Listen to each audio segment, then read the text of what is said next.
우리가 살고 있는 이 시대에 특징이 있습니다. 그래서 사회학자들은 이 시대의 특징을 세 가지로 구분짓는데 산무의 시대라고 합니다. 그래서 첫 번째는 무관심입니다. 도무지 다른 데다 관심을 두지 않습니다. 왜냐하면 이 시대는 극단적 이기주의 시대이기 때문에 자기만 아는 시대가 돼서 이 시대의 사회적인 특징이 무관심한 시대라고 말합니다. 또 한 가지는 무책임입니다. 정치인들도 결정적인 순간에 책임지려고 하지 않고 사회적인 지도자도 책임지려고 하지 않습니다. 무책임의 시대가 되고, 또 한 가지는 가장 오늘 제가 말씀드리려고 하는 건데 산무 중에 하나는 무감동입니다. 감동이 없는 세대가 됐다라는 겁니다. 그래서 이 시대는 사실은 감동에 목말라 하고 있습니다. 무엇을 봐도 무엇을 먹어도 감동이 없습니다. 우리가 갇혀 있는 그랜드 캐년에 가도 그렇게 감동이 없습니다. 나이아가라 폭포를 봐도 감동이 없고요. 맛있는 음식을 먹어도 감동이 없습니다.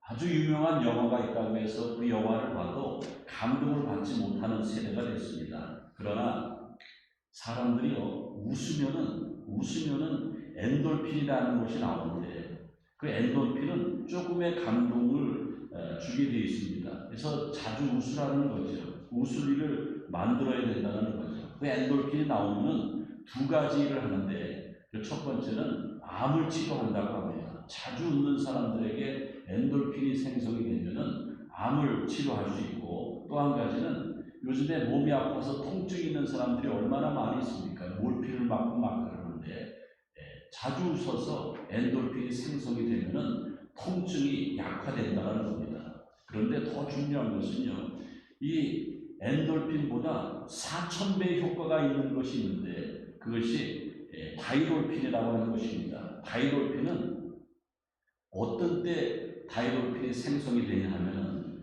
사람이 감동을 받을 때에, 감격할 때에, 놀랄 때에 다이돌핀이 생성이 되는데 이 다이돌핀은 엔돌핀의 4,000배라고 합니다. 그러니까 여러분들 지금은 무감동의 시대인데 감동을 받도록 노력을 해야 됩니다. 내가 감동을 받으려면 먼저 감동을 주는 사람이 되어야 되죠. 경영학 이론에서 이런 말이 있습니다. 돈을 벌려면 고객을 감동시켜라. 고객을 설득하려고 하지 말라. 고객은 설득당하는 걸 싫어하고 감동하는 것을 좋아한다. 이것을 우리 기독교 신앙에 대입해 보면은 주님을 감동시켜라. 주님은 설득당하지 않고 설득당하려고 하지 않고 우리 주님은 우리에게 감동을 받길 원하신다고 말하고 있습니다. 맞습니다, 여러분들. 지금은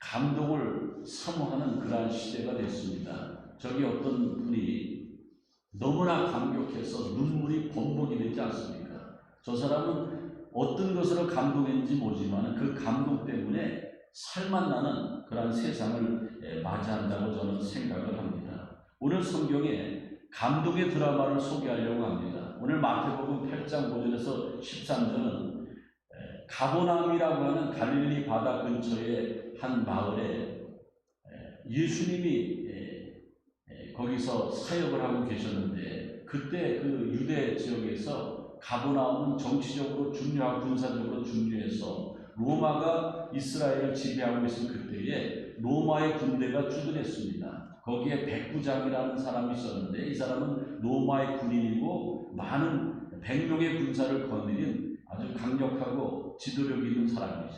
근데 이 백부장이요, 이방인이었는데도, 로마 사람이었는데도 예수님을 인정했어요. 하나님의 아들로 인정했고, 예수님이 갈릴리 인근에서 오병의 역사를 일으키고 죽은 자를 살리시고 병자를 고치시고 천국의 복음을 전하실 때에 그분이 하나님의 아들임을 알았습니다. 그래서 그 백부장은 자기 하인이 중풍병에 걸려서 죽게 됐는데 예수님을 찾아왔습니다. 그리고 예수님과 그 대화 가운데 예수님은 깜짝 놀랐어요. 감동하셨습니다. 이스라엘 중에서 아무에게도 이만한 믿음을 보지 못하였노라. 예수님이 감동하신 것은 그의 믿음이었습니다. 예수님은 처음에 감동하셨고 하셨고, 그리고 그 믿음을 칭찬하셨고, 예수님은 기적을 선포하셨습니다. 사랑하는 교회 여러분들, 우리 신앙생활 할 때에 기적을 경험하는 사람들이 많이 있습니다. 그런데 기적을 경험한 사람들의 간증을 보면은 하나님이 그냥 축복해 주시고 기적을 주신 것이 아니고 이 백부장처럼 단계가 있습니다. 주님을 놀랍게 했습니다. 감동시켰어요.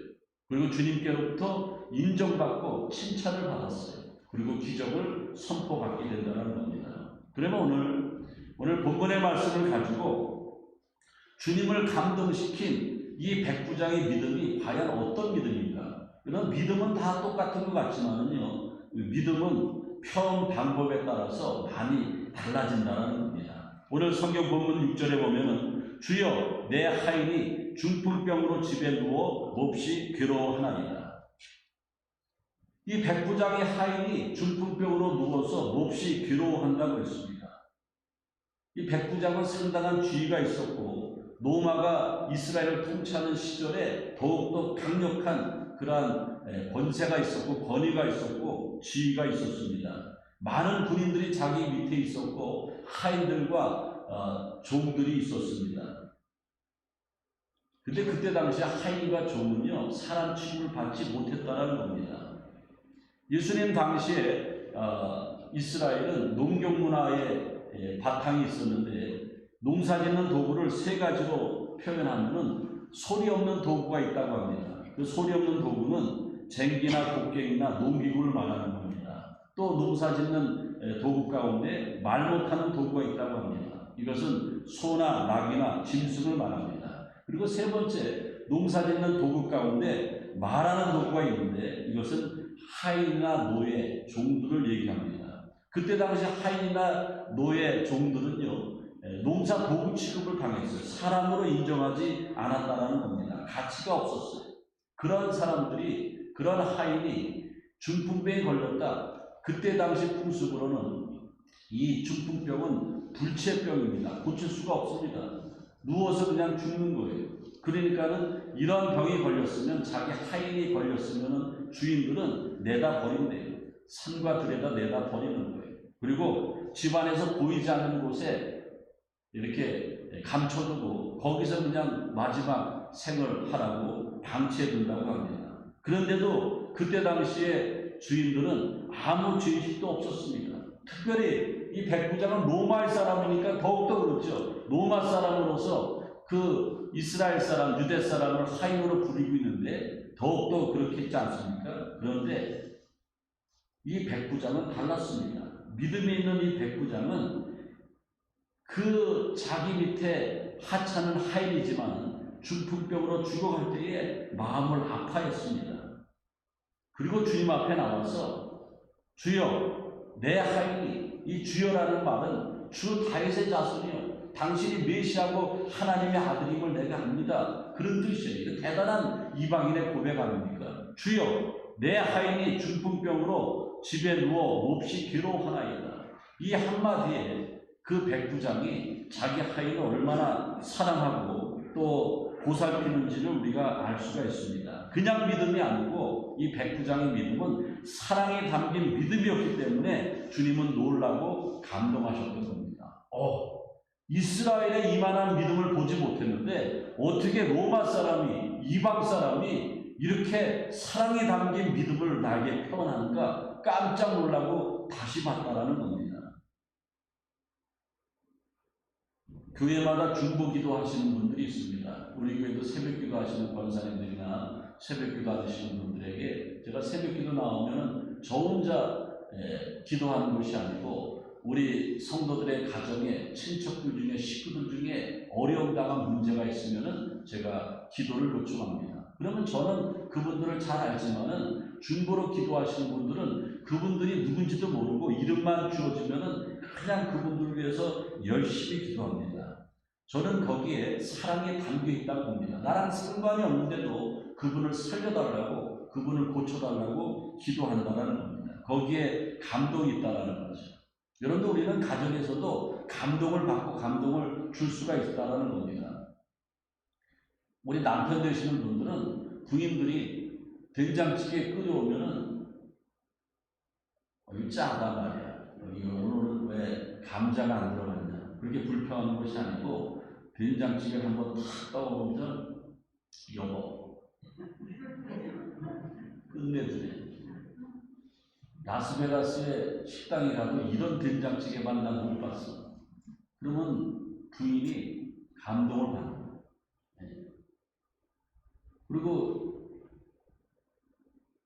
우리들의 자녀들이 기대치에 못 미쳐도요, 조금만 뭘 잘하면 칭찬해 주는 거예요. 우리 아들 최고예요. 우리 딸내미 정말 너무 잘했다. 그러면 감동을 받는 거예요. 집안이 막 달라지는 거예요. 그래서 그 집안이 행복해진다는 겁니다. 저도 목회자로서요, 어떤 때 제가 감동을 받냐면은 예배를 마치고 이렇게 성도들과 헤어질 때에 어떤 분이 저한테 그래요. 목사님 오늘 예배 최고였어요. 그럼 저는요, 그날 하루 엔딩이 한 일주일 동안 밥 안 먹어도 돼요. 너무나 좋아요. 왜냐하면 감동을 받은 거예요. 오늘 주님이 감동을 받으신 것이 그런 감동을 받은 거예요. 이 노예는, 이 하인은 죽어도 그만이에요.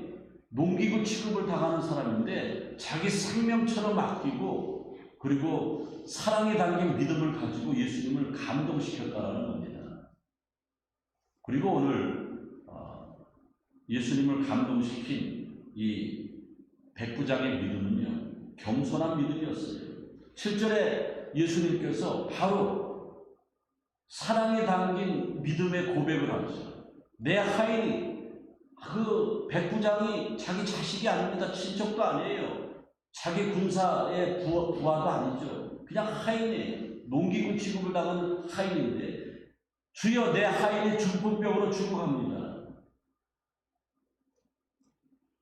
고쳐주옵소서. 그러니까 7절에 뭐라고 하냐면 예수님께서 바로 그래 내가 가서 고쳐준다 그랬는데, 이 백부장은요, 겸손한 믿음으로 또 한 번 감동을 시키는 거예요. 주여 그럴 필요 없습니다. 내 집에 들어오심을 나는 감당치 못하겠나이다. 다만 여기서 말씀만 하옵소서. 그러면 내 하인이 낫겠나이다.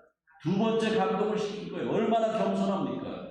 사실은요, 그때 예수님은요, 갈릴리 지역에서, 가버나움 지역에서 스타 중에 스타였어요. 예수님이 그 백부장의 집에 들어가면은 백부장은 어깨가 우쭐대는 거죠. 그리고 백부장쯤 되니까는 하인들과 군사들이 많았기 때문에 예수님을 그 집에 맞이하면 얼마나 대접을 잘하고 좋은 시간을 가질 수 있습니까? 그런데 백부장은 겸손했어요. 왜? 예수님은 만왕의 왕이신 예수님이시고 크신 분이시고 지금 사역하고 계신데 예수님 입장을 생각한 거예요. 예수님은 하나님이신데 여기서 말씀만 선포하면 되는데 굳이 우리 집에까지 왕림하실 필요가 없다라는 거예요. 겸손한 믿음이죠. 예수님을 높이는 믿음이었어요. 또 한 가지는요, 예수님의 입장을 생각했어요. 그렇지 않아도 유대인이나 바리새인들이, 서기관들이 예수님을 조롱하고 건수를 잡고 있는데, 이방인의 집에 가서 예수님이 병을 고치고 함께 친교했다? 그러면 또 공격하고 공격에 처할 수 있기 때문에 예수님을 입장을 생각했다라는 겁니다.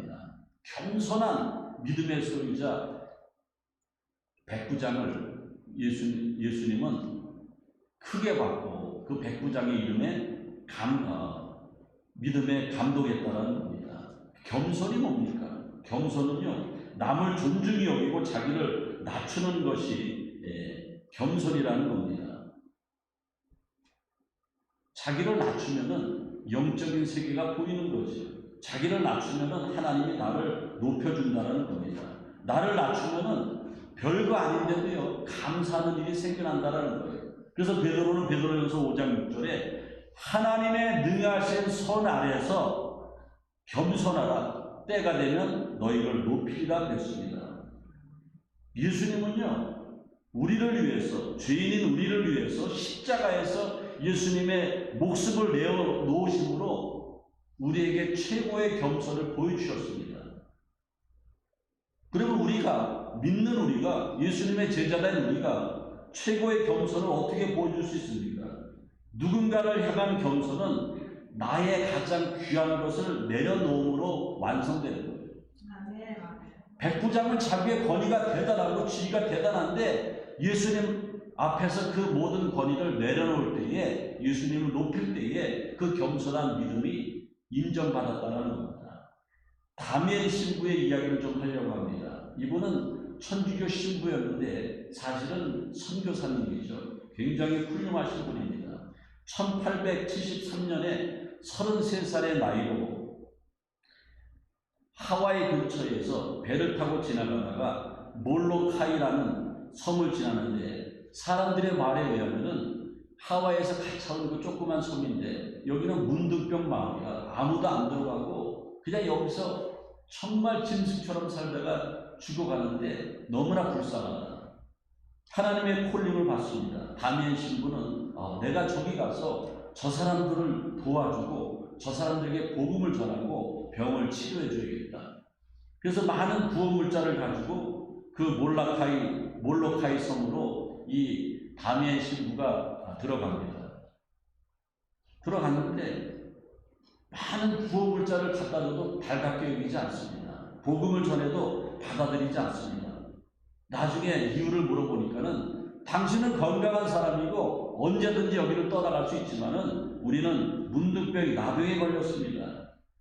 당신이 우리의 이런 고통을 이해하지 못하는데 어떻게 우리와 대화하려고 그러고 우리에게 인생을 논할 수 있습니까?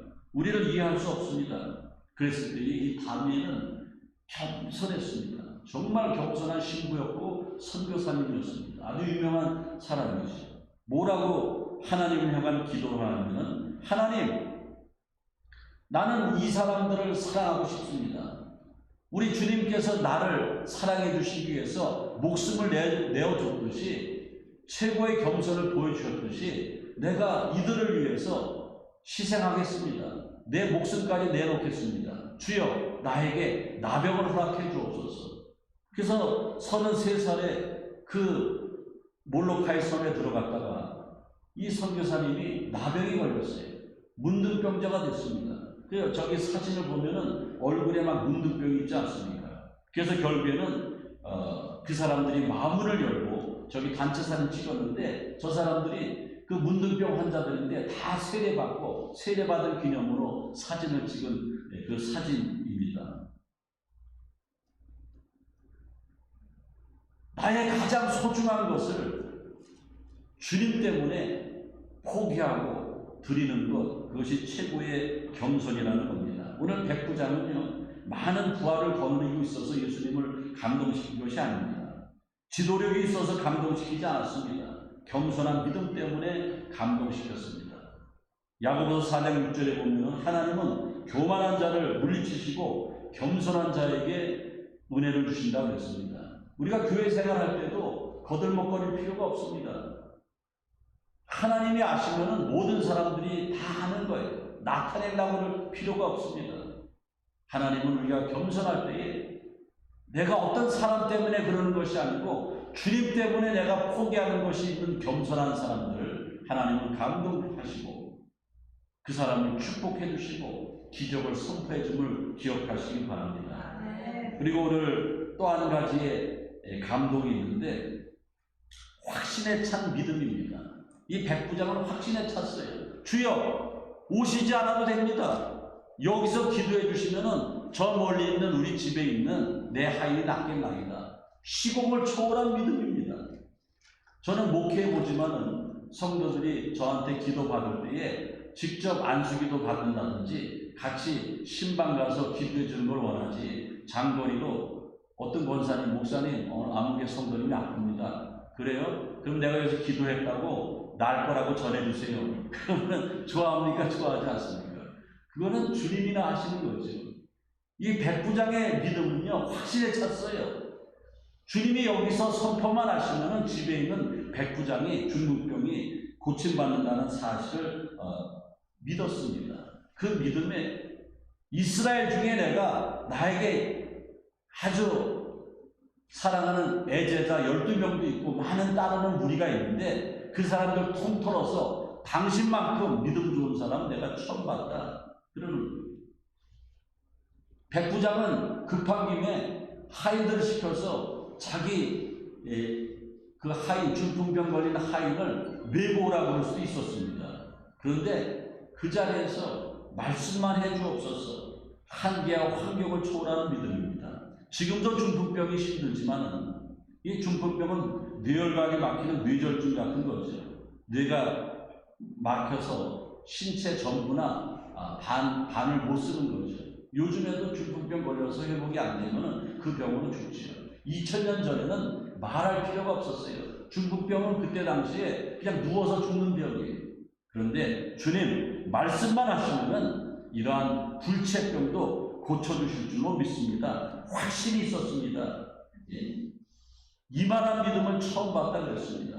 그렇다고 하면 저와 여러분의 믿음은 어떤 믿음입니까? 오늘 성경에서 예수님께서 말하는 이만한 믿음입니까? 우리의 믿음은 사실은 오락가락하지 않습니다. 제가 목회하면서 이렇게 만나본 성도들 가운데 정말 훌륭한 성도들은요, 꾸준해요. 꾸준합니다. 교회 다녔다 안 다녔다 그러지도 않고요. 말썽도 안 꾸준합니다. 왜냐하면 목사 보고 교회 다니지 않아요. 사람들한테 우쭐대려고 다니지 않습니다. 확신이 있어요. 예배를 드려도 얼마나 확신 있는지 모릅니다. 오늘도 이 예배 현장에 우리 주님께서 계시고 성령께서 계시는데 확신에 찬 예배를 드리는 성도들을 찾으시는 거예요. 아멘. 요한복음 4장 23절에 보면은 아버지께서는 자기에게 이렇게 예배하는 자들을 찾으시느니라. 이 예배하는 자는 확신 가지고 예배하는 자들을 찾는다라는 겁니다. 그리고 요한복음 4장 24절 그 다음 절에는 하나님은 영이시니 예배하는 자는 영과 진리로 예배할지니라. 영과 진리로 예배하는 게 뭡니까? 확신 가지고 예배하는 겁니다. 여러분들 예배에 확신 가지고 참여했습니까? 주님이 기뻐하실 겁니다. 주님이 놀랐을 겁니다. 한국의 집사가 지난주까지는 헬렐레하게 예배드렸는데 오늘도 확신이 있네? 놀라는 거예요. 왜? 수십 년 동안 헬렐레하게 예배드리니까 주님은 신경도 안 썼는데 갑자기 어느 날 바뀌어서 확신이 있어요. 그 찬양에 힘이 있고 기도에 간절함이 있고 말씀을 아멘으로 잘 받아들여요. 주님이 감동하시는 거예요. 그래서 칭찬하시는 것이고 기적을 선포하는 줄로 믿으시기를 바랍니다. 제가 로마에 가봤는데요. 로마에 가면은 예수님이 너무나 확실하고 천국이 너무나 확실하기 때문에 자기 목숨조차도 아끼지 않은 사람이 있습니다. 로마에 가면은 많은 유적지들이 있는데 저는 다 가봤지만은 이 세 군데는 꼭 가보라고 말하고 싶습니다. 성 베드로 성당.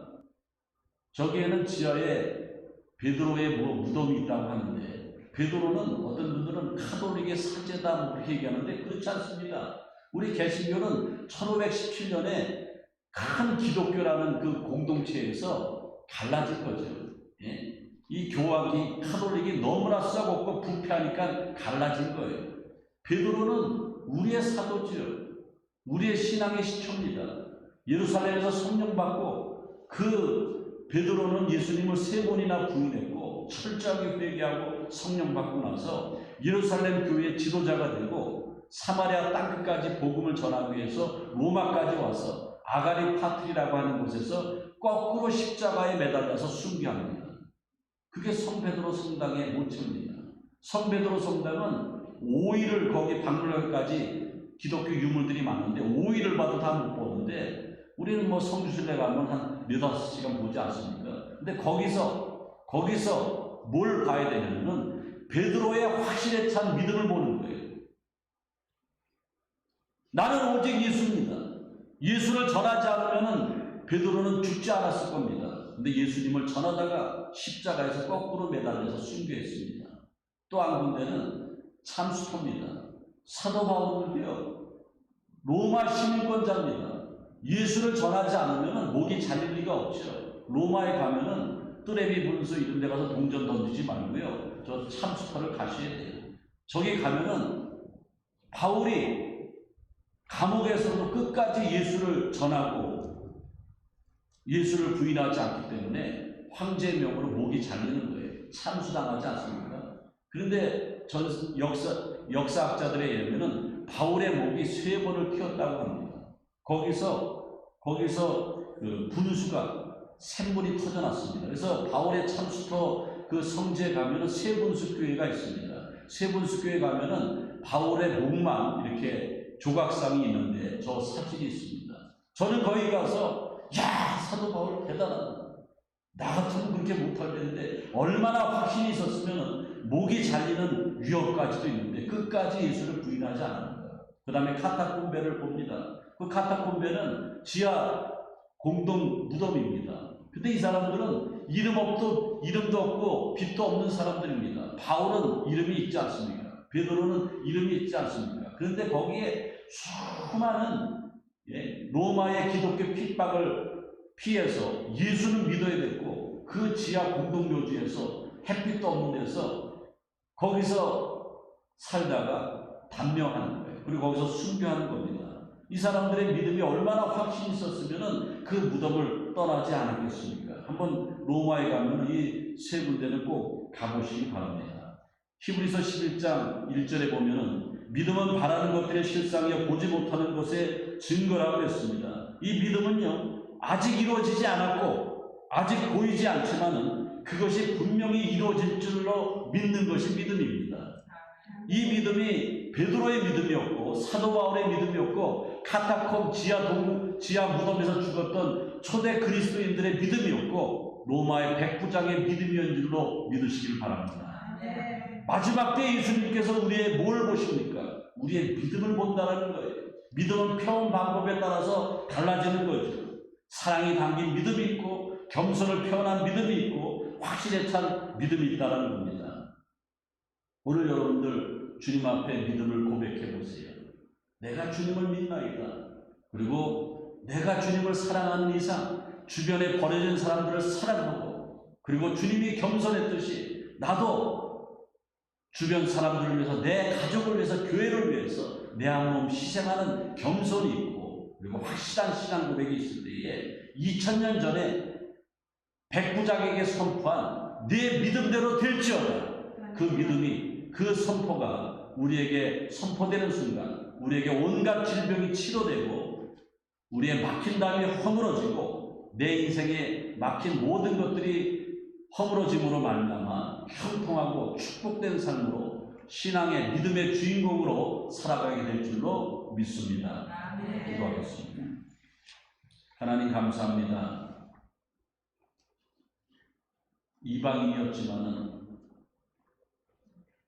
사랑에 담긴 믿음을 고백하고 겸손한 믿음을 고백하고 확신에 찬 믿음을 고백했을 때에 이스라엘에서 이만한 믿음을 보지 못했다.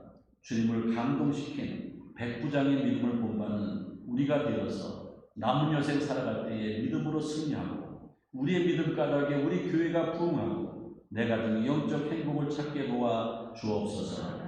예수님의 이름으로 기도하옵나이다. 아멘.